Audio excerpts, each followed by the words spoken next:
Good morning, good afternoon, and good evening. We want to welcome all of you to our webinar today, and thank you for joining us. This promises to be a very interesting and very real session. One of the things that we value is having practical application of what we do. So you'll be seeing that today. I'm Rebecca Williams. I'm going to be our host for today. I have 25 years working to inspire people to unleash their potential through creating differentiated cultures, by changing leadership mindsets and behaviors. So excited to be here today to speak with you. And I want to tell you a little bit about Axialent. Axialent is the global leader in culture transformation and leadership development.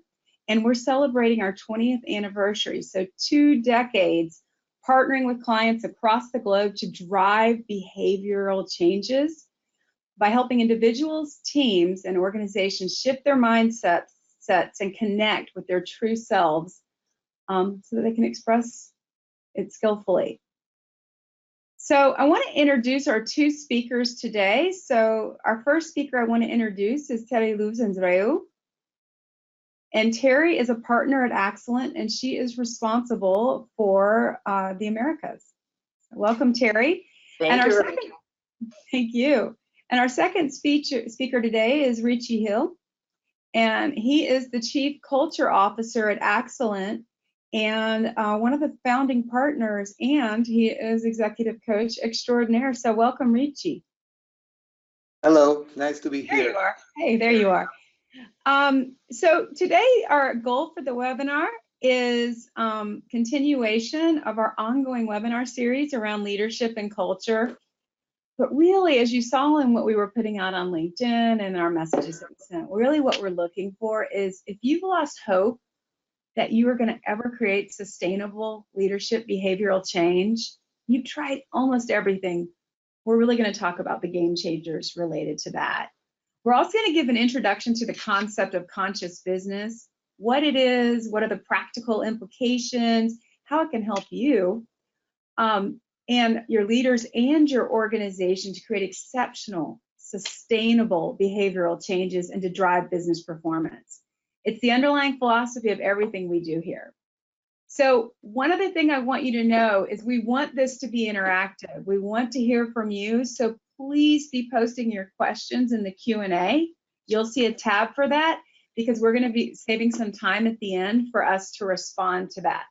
Also, we are recording this session and we will be sending out a link to that recording. So everyone will get that as well.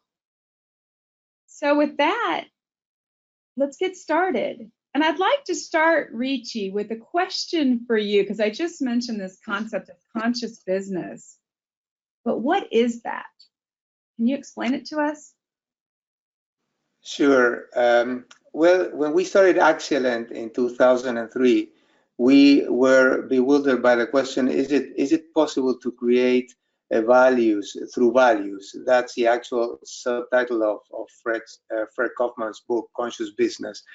Integrating the wisdom and compassion into a business so that it was profitable, but at the same time, you created a culture where people would love to belong, that talent would be attracted to it, and that we not only focused on profit, which is incredibly important, but also on the well-being and a positive impact on every stakeholder, employees, suppliers, vendors, clients, and that is the essence of conscious business. How can you do business paying attention to the bigger ecosystem where you operate?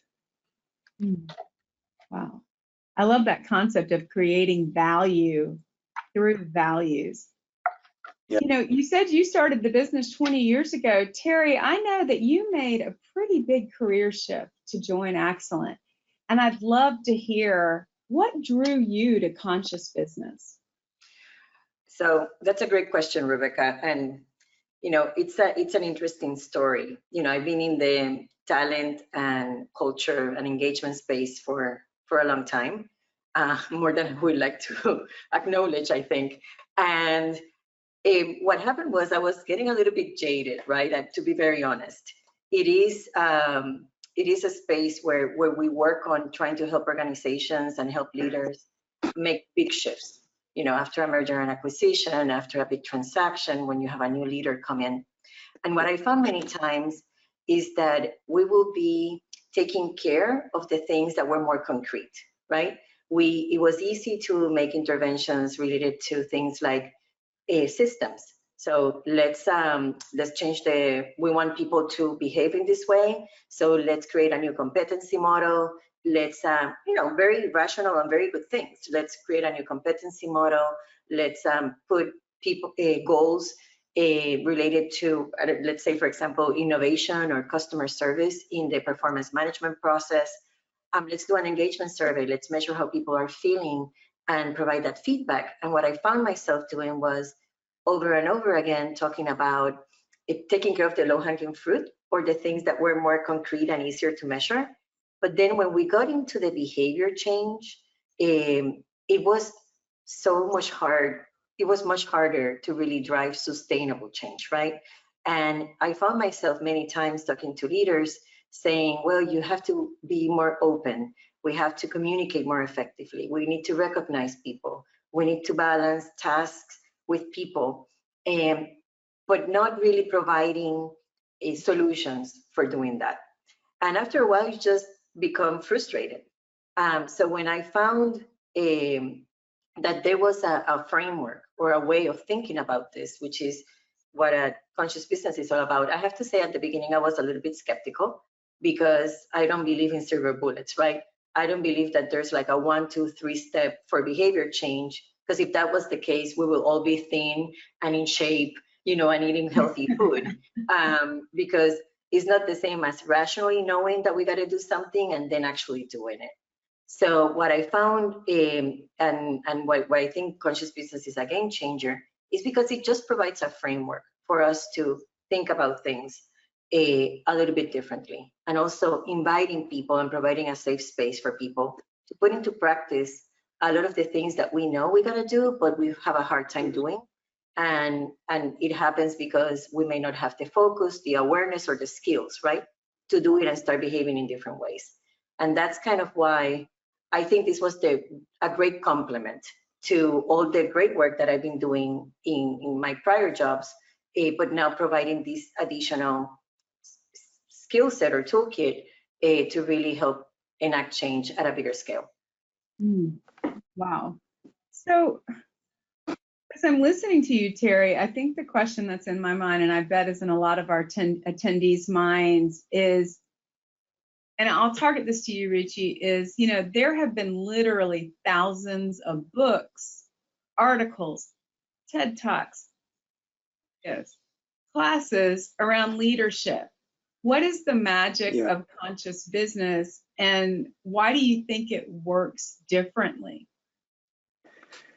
That's a great question, Becca. I think that it's true that there's a lot of how-to books out there. Now, the big question is that in our perspective and in the frameworks that Terry was mentioning, we believe that real change does not come from the outside in. It has to come from the inside out. So unless you can become aware of how you're impacting the culture in a way you don't want to impact, and how this is impacting the business performance, there is no actual reason to change your behavior. That's why we are not all in shape or eating healthy food, because there is something in you. We call them the filters through which you look at the world, or the mental models, so the paradigms through which we look at the world, that condition the way we think and the way we act. So what we claim is that in order to create sustainable change, you have to go deeper and understand what's underneath the behaviors, the actual behaviors. So let me share a very brief example. We propose to our clients and the leaders with whom we work that being humble and curious is better in the face of this VUCA world than being certain and arrogant. Mm-hmm. Now, the big problem is that most of our leaders have been incredibly successful in the past. through being certain and providing the right answers and learning the right answers to the questions. Now, the questions are changing very fast and everything is becoming ever more complex. So how do you help leaders understand that what brought them here will not take them there? And in order to do that, we have to work with the leaders, helping them understand how they can be wrong and the power of the question and the power of being open to a different perspective.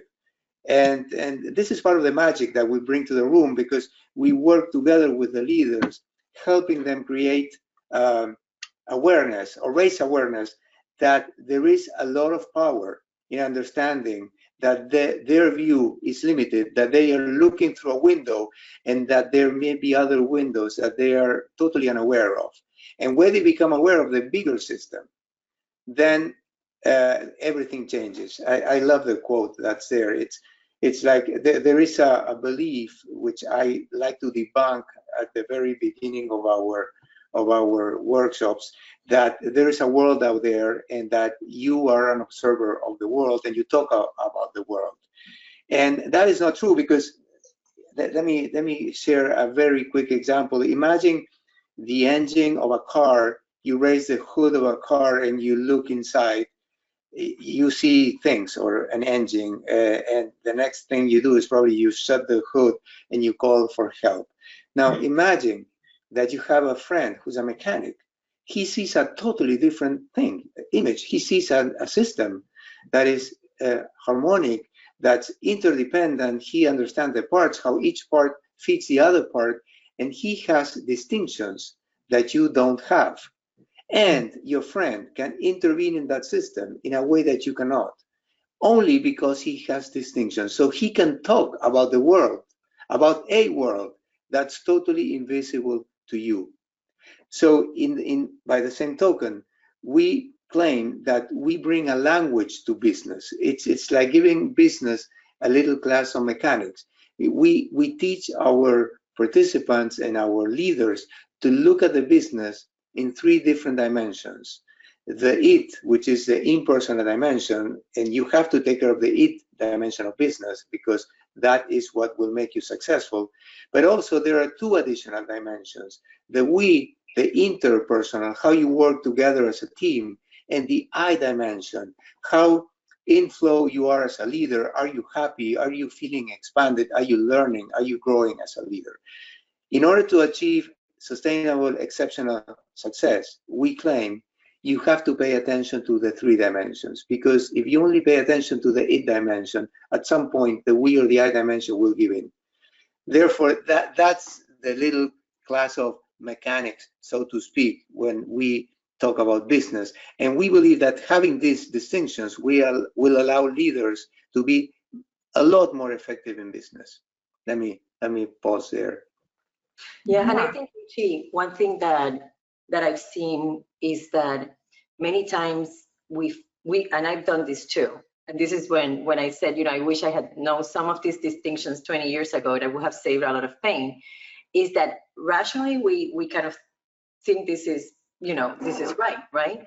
What happens is that, for example, when we are in trouble, right, we need to deliver very challenging financial goals. We have a situation like we all went through in many of our organizations during the pandemic, either because we were growing super fast because our services were on high demand, or we're not in demand and we had to really shift and change. We're like, no, we got to focus on results because organizational survival is at stake, right? Our ability to take or advantage of the situation is at stake. We need to move fast. And there was, we think, well, this is just clarifying objectives for people to know what they got to do. Let's set the goals. That's the it. Yeah. And we forget that the way an organization works is through the we, right? So yeah. It's an example of how, when we have these distinctions, we start thinking about things in a little bit of a different way. Yes, and I totally agree, Terry, that there are times when you're going to focus mainly on the it, because that's what you need to do.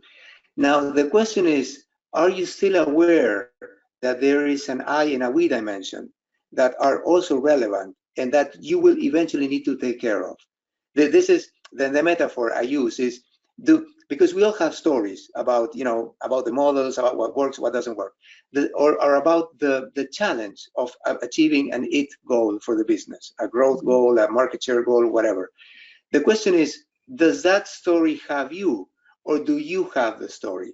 Because if it's you that has the story, then you can still pay attention to the it and still remember that there is an I and a we dimension. Now, if you are taken by the story, if you're taken, if you're hijacked by the story, so to speak, then you totally forget about the other dimensions and you start focusing only and exclusively on the it dimension.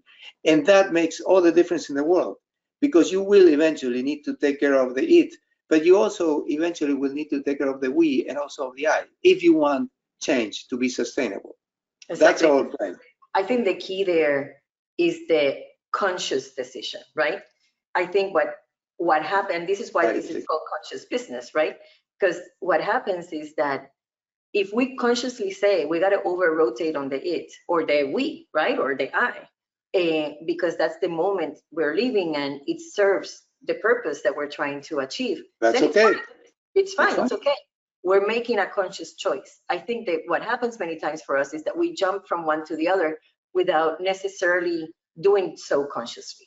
And imagine as a leadership team, and I've seen this happen when we're in a leadership team and we're talking about this, and we ask people in the last 6 months, where has this team spent most of their time? And we put imagine we put 3 different labels, 3 flip charts, and we say the I, the we, and the it. Please stand up and say where you have been focusing the team has been focusing for the last 6 months. And I know, Richi, you see this too, and Rebecca, you see this too, is that you see people and they disperse through the 3 dimensions. So it is an interesting thing, because but many times we do so, but we don't have dialogues about where are we focusing, right? Where, as a team, as a leadership team, where are we doing? And I think that that's when the disconnects happen in many organizations.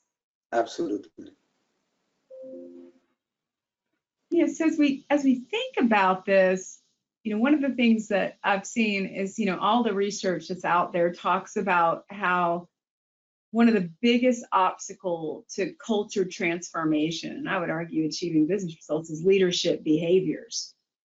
Like, what are the senior leaders doing? And these are smart, successful leaders that are there. I mean, these are, so many, they're really smart, intelligent people. So, Richi, you've been coaching executives for over 20 years. What do you see as the top blind spots that keep leaders from making these sustainable changes that we're talking about?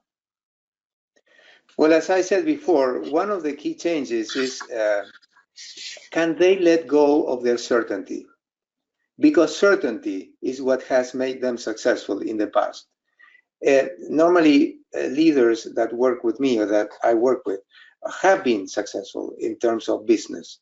I used to joke in the workshops. I say, I don't know about your personal life. Maybe that's a mess. But at least in the professional life, you have been very successful because you are here. You're one of the senior executives of the company. Now, what's the incentive to let go of that certainty and embrace uncertainty, embrace curiosity about what's unknown? That's one of the big shifts. Then the other big shift is for them to understand that whatever they see in the culture that they don't like or that they get a reaction to, in a way, is a reflection of themselves. So whatever you see in the culture, whenever we work in a culture process, the first step, we call it holding up the mirror, because it's looking at the culture that reflects who you are and how you operate as a leader. So anything you don't like, think about how is that reflecting something that you need to work on. So unless culture change starts at the top and leaders become role models of the culture they want to create, we believe there's little chance of success. So being able to define the standards and then to demonstrate the standards of the culture are 2 key things that I work with my leaders on. But then there's, we call it the 4D model, because the define and demonstrate are 2Ds. But then there's the third D, which almost nobody does, which I call demand.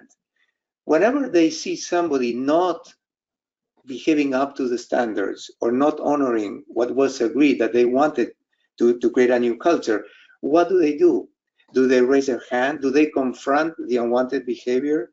Do they demand that people behave according to the standards, or they stay silent? This is where most of the culture changes fail, because people do not hold each other to account.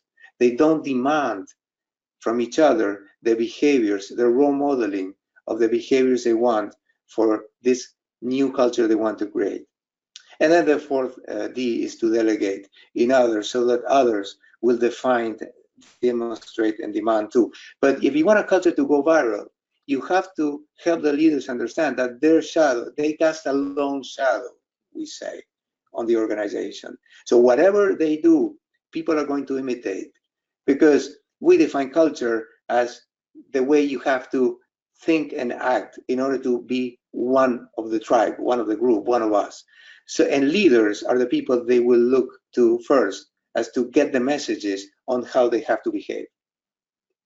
Yeah, and I think, Richi, one thing that I've learned as I started working with conscious business, it's something actually I learned from you in one of the sessions that you and I did together, and it's one of my favorite sound bites, which is no gap, no coaching, right? No gap, no change. So what I've seen, Rebecca, when we are trying to drive this behavior change, is that we need to open the gap.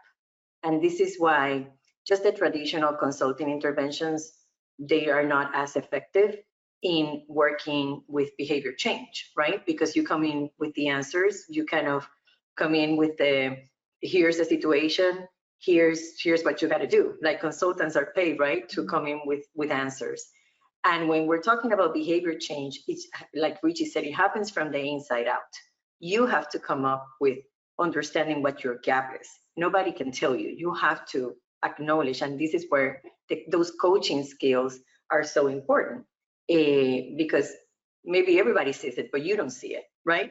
And we see that all the time when we do 360s with our leaders, is that they see themselves as not having that gap, but everybody else sees it. So you got to open the gap, and you have to do so skillfully and with care, right? And that's where what I feel is the aha moment for a lot of leaders, is when they finally understand and they see the gap, right? And are able to then acknowledge, oh, this is kind of what I want to do. Because if everything is fine and the problem are others, you're not going to see change. Can I share a short example, Rebecca? Yeah.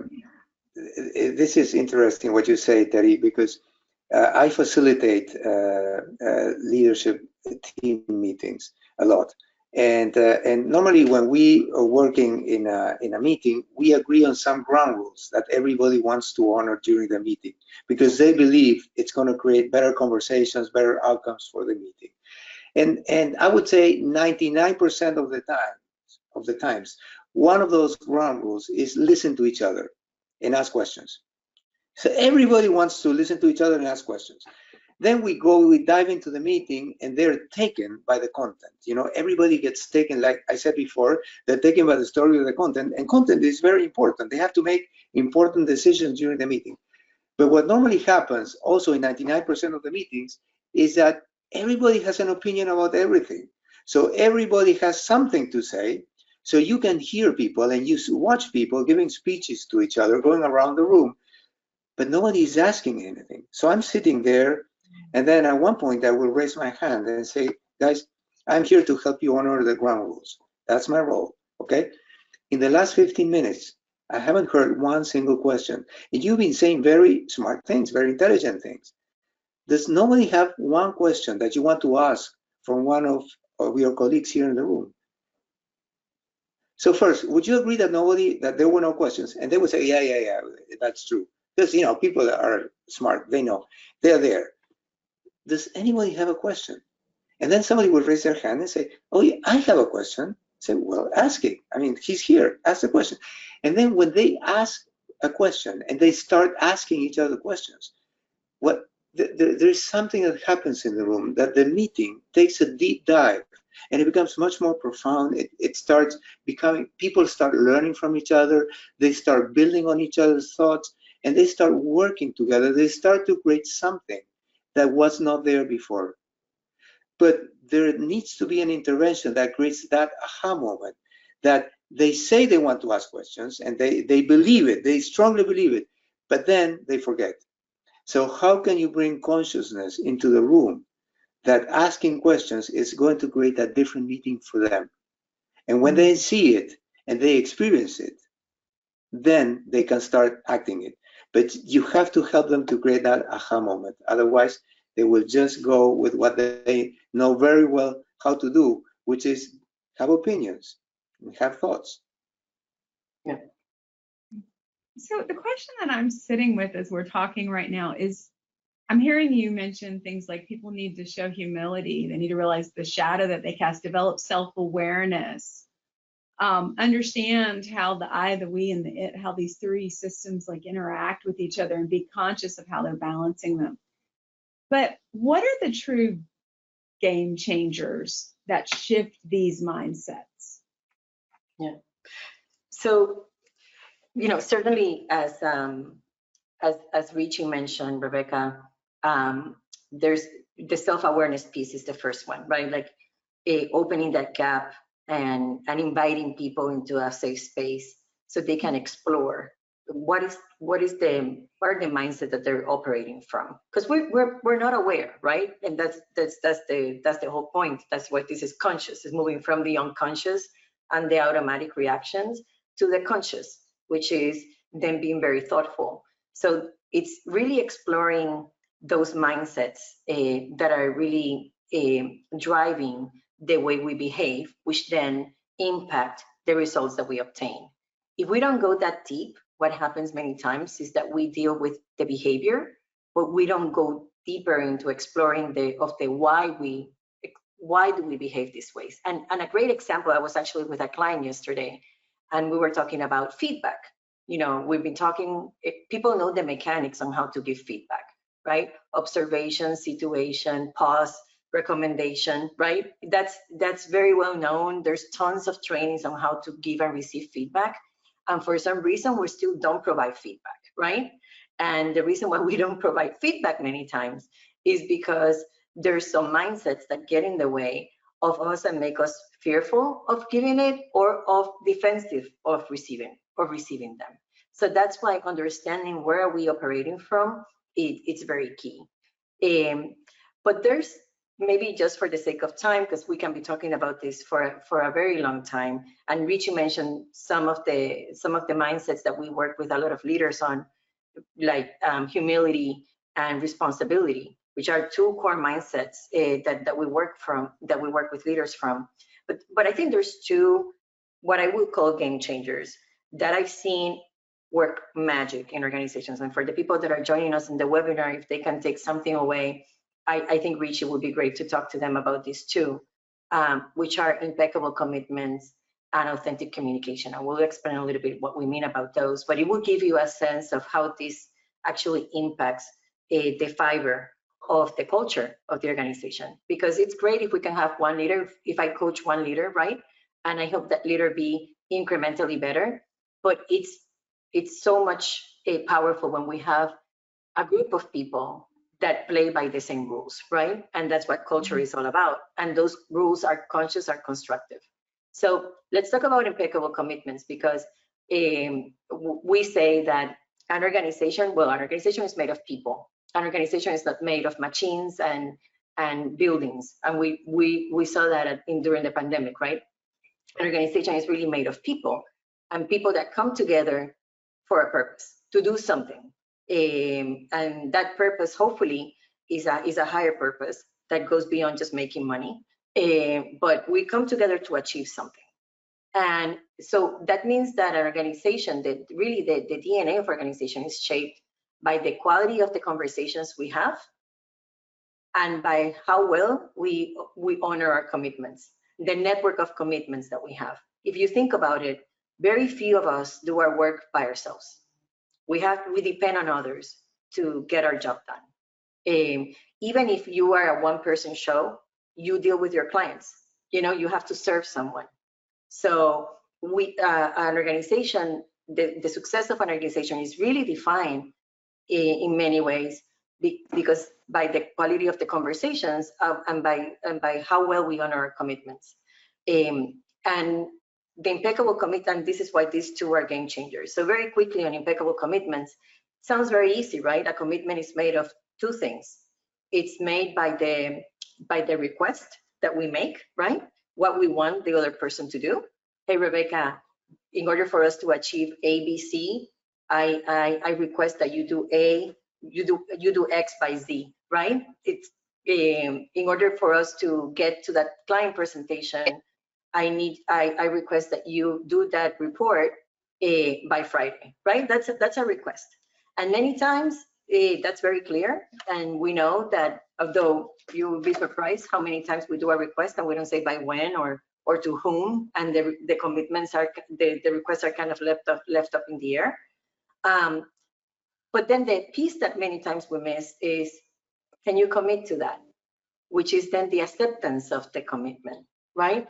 So we put a request out there, but we don't check if the other person can really commit to that. And when we say impeccable commitments, impeccable is a pretty powerful word. Impeccable means flawless, right? It means that we do it to our higher moral standards. That's why we don't use it very often. You don't hear the word impeccable very often, right? But when we say impeccable commitments, is that we commit to doing something if we feel we have the skills to do it, the resources to do it, we know what is requested of us, and we have the will to do it. Now, what can happen many times is that even though we have all the intention to honor that honor that commitment and meet what I said I was going to do, there's some things that may be outside my control that can impact my ability to deliver on that commitment, right? So we say that honoring your commitment is not the same as fulfilling your promise, your commitment, right? It can happen that there may be things outside my control that may impact my ability to give you that report, for you to give me that report by Friday. But the way you can honor your commitment is by letting me know as soon as possible that your commitment may be at risk, so we can find a remediation, right? And we can find a way so our final deliverable is not compromised. So if we only did that, imagine if we did that, how much frustration will we save? How much time will we save? How much rework will we save? So it's exponential. And Rich, I think you have a very good story of a client of yours. Yeah, I was remembering of that story that we were working with one of the, I would say the biggest company in Latin America. It has grown tremendously in the last years. And we were doing a lot of cultural work with them. And at one point I was stopped by the founder, actually the CEO, the founder of the company, in a hallway. And he said, Richie, I need to share something with you. He says, oh, okay.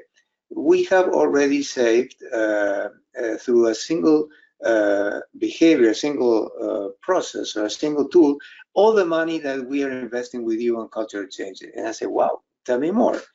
He said, because of what we learned with you about commitments, now the meetings in our company, they all start on time. So there is no more delay in starting meetings, no 10, 15 minutes until the boss arrives. The meetings start and end on time. And that's saving us an incredible amount of money. And so this is an example of how what you said, Terry, can create a, and this was said by the client. It was not said by us. I was listening to you, and I was thinking that when we talk about giving the report on Friday, that's a level of coordination which is important. Now there are at least two deeper levels at stake here, which is when I deliver it to you, when I honor my word and I deliver to you the report by Friday as I promised, what's beneath that is the trust between both of us. I mean, you will trust me more if I deliver on my word. But even deeper than that, and we talk about this when we talk about commitments, is the level of integrity. If I deliver to you as I promised to do, I become that person. I become the person that honors his word. And that's like an instant karma. You know, you don't even have to acknowledge it. The very moment I do something, I become that person. So what's at stake at the end is, what kind of person are you? If you promise to do something and you deliver it or you don't deliver it, you become that kind of person. So when we face the leaders with everything that's at stake in creating a culture of impeccability, as you said before, self-awareness changes, and then you do the things because that's who you want to become through your actions, and not because, of course, the coordination is important because we depend on each other, but what's at stake is much more than the coordination. And that's when the culture of impeccability becomes something we all want to achieve, because that's going to make us different kind of leaders. Yeah, and I think, Richi, that's a beautiful example that you just said that illustrates the 3 dimensions of success, right? The work gets done, which is our trust is built, which is the interpersonal part, and I feel proud of myself because I honor my commitment to you. I'm aligned with my integrity. Yes. Exactly. That's the I dimension. Beautiful. So it's a beautiful way of it's something as simple as we have these conversations every day, pretty much every hour if you lead big teams, right? And what we see is that this can really be a game changer for everyone in the organization. Yeah, that's a beautiful quote of James Clear in Atomic Habits. If you can improve 1% each day for 1 year, you would end up 37 times better by the time you're done. That's beautiful. I mean, can you do a little change? And talking about that, the other skill, the other game changer that you mentioned, Terry, was authentic communication. You know, which drives impeccable commitment. So authentic communication is, can we understand each other and can we come to an agreement on which we are going to commit? So I love to say this as an example of, you are in a meeting in your company, and then one of your colleagues says something, and you have this automatic thought, which is, that's a stupid idea. And you can't, I mean, you don't choose the thought. I mean, the thought chooses you because you have it. The question I ask is, what do you do with that thought? Do you say that's a stupid idea? I don't think the conversation is going to go very well if you say that. But then you don't say anything, or you say something like, oh, that's interesting. But that's not true either. You know, you're not being authentic. So you want to be respectful, you want to be authentic. And one of the things I bring to the room and help the participants reflect on is that every time we have a thought, that's a stupid idea. It happens to be a thought that's different from what I think. You know, I don't have stupid ideas. Other people have stupid ideas all the time. You know, there's a 100% correlation between stupid ideas and ideas that are different from my ideas. So, and that's kind of funny, and it's, you know, it's sad at the same time, because we tend to question other people's ideas. And I ask them, do you think if that person thought the idea was stupid, he would or she would be saying that idea? And everybody says no. So we don't think we have stupid ideas. So for some reason, what I'm saying makes sense to me. I'm not saying that you have to agree with me, but if you ask me, tell me why you think that, I promise I will have a story to share. When you have an idea and I think that's a stupid idea because it's different from my idea, if I have the wherewithal to be present and ask you, Terry, can you say more because I have a different opinion, I promise you will have a story to tell because it makes sense to you. So given our filters, our mental models, the way we see the world, we build up stories. And those stories are consistent for us. And having the presence of mind and being there, trying to understand why you think what you think, and you understanding what I think, why I think what I think, is the basics for authentic communication. We don't have to agree. That will come later in the conversation. But there's a first step in the conversation, and that normally doesn't happen in organizations. People move into action without understanding where they're coming from, why we have the story we have, and why we're making the recommendation we want to make. Yeah. And just to illustrate this topic, a very short example. One of the tools we teach is the ladder of inference. You know, how we make inferences and come to conclusions in a split second. So imagine a ladder of inference where two people are watching, are present in a meeting, and then, you know, John is silent for almost all the meeting. So one person says, well, John, the leader, was silent the whole meeting. He doesn't control his team. He's not a good leader. He let his people take over. John is not a good leader. We need to get rid of John. That's one possible ladder. But then another person is sitting right next to him and sees the same thing. John just speaks once during the meeting, and he thinks, wow, John spoke only once during the meeting, and his people really did a good job. So obviously, John is a leader that leads from the back. He doesn't need to be in front of the team in order to be a good leader. John is exactly the kind of leader we need for this organization to move forward. We need to consider John for one of the senior leadership positions. So at the top of the ladder, totally opposite conclusions, and you see the same fact. But if you don't stop to understand how each person climbed the ladder, you will never be able to communicate effectively. That's what we mean by authentic and effective communication. We cannot hear you, Rebecca. We can't hear you, Becca. You're on mute.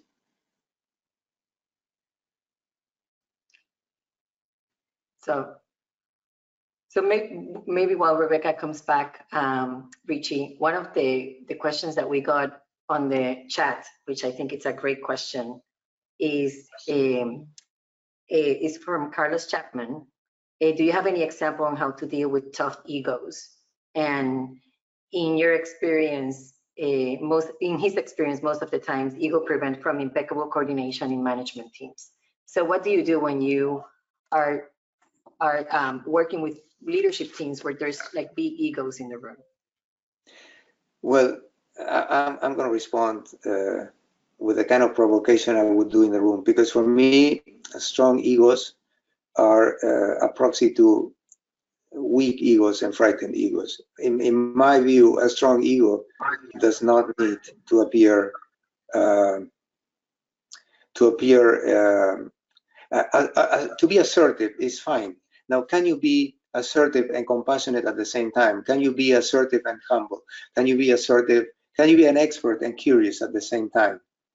In my experience, the best leaders are those leaders that can bring together wisdom and compassion into the conversation. So can you express what you think? And can you be open? And can you invite other people to be at their best too? So, and that's true. I mean, we encounter very, very strong and aggressive egos many times.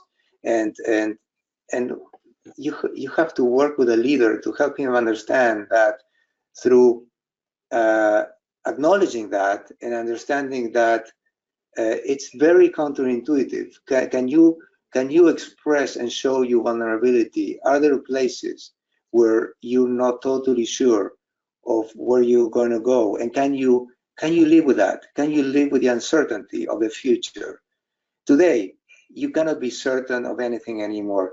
So for me, there's a strong advantage that you're giving if you're not able to, to relax into the unknown, to sustain the fact that you are learning together, and to be confused during the learning process. And that requires an ego that is okay with uncertainty. And that's not so obvious. So at the end of the day, Terry, it's inviting the person to see the opportunities of what he does not know or he ignores, and relaxing into that space of possibilities. Yeah, and I think in everything you said resonates so well, Richi, and I think this is when thinking about the people that may be attending this call that have to help their organizations with the interventions, right? This is when you have to work on two lanes. You got to work on the individual lane, right? When you have people with very strong personalities or show strong egos, because there's some individual reflection in a very safe space that needs to happen for those persons to kind of put their guard down and open up a little bit more about their fears. Yes. And that has to be with a very skillful coach to help them out. But also the group or the team lane, because that's what allows for them to adopt these constructive and conscious rules. So then people can do their advancement not only individually but also as a group. So they're not defending Yes. each other, right, or Yes. attacking each other in their day-to-day life. And Terry, one thing that I would like to connect here is the concept of the gap that you said before. No gap, no coaching, or no gap, no help. When I work with these kind of leaders that I work with a lot, I tend to show them, look, there are many places where your leadership style serves you well. So then don't change anything if it serves you well. Now, let's think together. Are there places where that leadership style gets you stuck or gets you in trouble, or you cannot achieve the it dimension because of your leadership style? So let's look together with a gap where your current style is not serving you well. And then we pivot on that to dive into, well, what could you do different then? Because don't change what's working for you. Yeah. I'm not suggesting you change that. I don't have a theory that being curious and humble is better than being certain and arrogant. If being certain and arrogant is serving you well, continue doing that. But maybe there are places where that is not serving you anymore. So what could you do differently? Because if you continue doing more of the same, guess what? You will get more of the same, just as Einstein said. And typically the reason why they're looking for new ways of doing things is because there's a problem, right? So it's always going back to what is it that we need to solve for, right? And what is the, if everything was fine and from you and the problem it's all the others, then you would not be getting the results you're getting. So if you're not getting the results you need, then let's examine what is not working for you anymore, right? Maybe worked in the past, but it's not working for you now. So it is, unfortunately, there's no magic pill that you can give them and the egos can get minimized. This is work, and it's inviting people into the space, and it's up to the person to decide whether they want to get into that space or not. But really, by working with the team at the same time really helps, because they don't want to be left out, right? They also want to belong to this group. It's a human nature part that we want to belong, we want to be accepted, we want to be part. So we got to play on both sides, the individual and the group dimensions, in order for this to be more successful. Absolutely. So I want to make sure we have some time for questions. So I have a couple that have come in, but we'd like to ask everyone to please put your questions in the Q&A. In the meantime, I want to share another question that came in, which, how do you apply conscious business models to different cultures? Like, how do you adapt it? So between different cultures and different organizations. You want to go, Terry? Well, just very quickly, because I know we're almost at time, but just looking at this, so every organization has its own culture, has its own flavor of culture. We tend to see some patterns in terms of, what we call the culture archetypes, right? There's some patterns that we typically see, but every organization, it's a group of individuals that have shaped this culture. Many times comes from the founder. And we adopt things from the founder, and we don't even know why we do things the way we do them, but we just keep doing them because that's the way we've done things, and there's not a lot of questioning. And also there's other layers that impact the culture of an organization. The national culture, right? That has a big impact. We work with a lot of global organizations, and even though they may have the same set of values, competency, leadership principles. There's a flavor when we work with them in Argentina versus Colombia versus Mexico versus China, right? And also there's like even industry flavors to things, right? Where we value, for example, tech industry versus more manufacturing companies. So there are many different things that impact the culture of an organization, and within an organization, the microcultures that happen within the organization. The good thing about these principles that we're talking about in conscious business is that they're pretty universal because they go into helping people examine things like we were talking about integrity, about self-worth, about balancing the I, the we, and the it, which are things that as human beings we all strive for and want, right? So we have to be very aware that there are differences among organizations. This is not a push and play. You know, it has to be adapted to the context of the organization and what's happening, what they want to achieve, and also to the context of the teams or the groups that we're working with. And you got to meet them where they are, right? And understanding with curiosity what is it that they need and what are the shifts that they got to do. So I just want to put that out there because even though the principles may be the same, the way we help the teams through those, adapting some of these principles may differ. And we've seen that with our clients all the time. I don't know, Richi. And also, Becca and Terry, beneath all those differences and nuances, we're all human. And we have very similar aspirations, and that's a short list. We want to be part of something. We want to create. We want to make an impact. We want to be connected. We want to be appreciated by others. So there's a short list also that is common to the different cultures. So everything is true at the same time. Yeah, we're more similar than different, right? But we're more similar than different. Yes. But that difference has to be considered. We cannot. Absolutely. Yeah. One last question we have a number, but I think with time, and it's a question that's really interesting to me. It's from one of our people in the audience who is a conscious business practitioner. And they asked the question, how open are you seeing people be to this language of conscious? And how is it resonating with organizations right now? Well, my experience is that it has evolved over time, and it has gotten better and better. Today, speaking about, we do meditation practices in our workshops, or we do yoga in the morning when we are in the beach or in the mountains, and nobody gets, nobody finds that strange today. And consciousness and paying attention, being aware, that has become part of, I would say, mainstream language today. I find fewer and fewer clients that are taken aback by that language. And again, Becca, we will meet the clients where they are, and we will use the language that resonates for the client. And as we move forward in the journey, then things start to naturally evolve. But right. We're all human. We're all going to die, and we want to make an impact. And we want to be remembered by something meaningful. So what we take to the business world is, can we have a meaningful conversation? Conversations that will help us make a meaningful impact in the world.